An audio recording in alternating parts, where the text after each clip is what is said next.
અરે શિયાળામાં ગાજરનો હલવો બનાવો ઘરે. જય શ્રી કૃષ્ણ બધાને. ડે મિની વ્લોગ 81માં તમારું સ્વાગત છે. તો શિયાળો શરૂ થઈ ગયો છે ને ગુજરાતીના ઘરે ગાજરનો હલવો તો બને જ તે.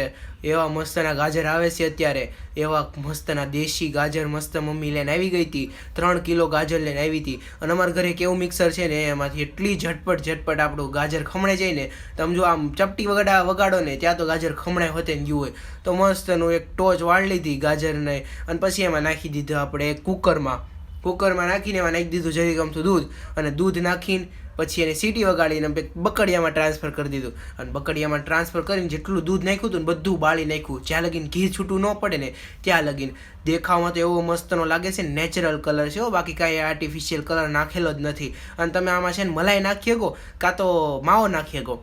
તો આપણે માવાનું ઓપ્શન ચૂઝ કર્યું છે. મસ્તનો માવો નાખીને તૈયાર કરી નાખ્યો, અને એમાં ઉપરથી નાખી દીધું ઘી, અને ઘી નાખીને દ્રાક્ષ નાખીને એવો મસ્તનો હલવો બનીને તૈયાર થઈ ગયો. તો દેખાવમાં જેવો મસ્તનો લાગે છે ને. તમને વિડીયો કેવો લાગ્યો? ગમ્યો છે ને તો લાઇક કરી દો, શેર કરી દો અને સબસ્ક્રાઈબ કરી દો. આ વિડીયો જાજાથી જાજા લોકોને શેર કરી દેજો. મળવી નવા વિડીયોમાં. આવજો. જય Shri Krishna. Bye bye. Subscribe કરતા જાઓ.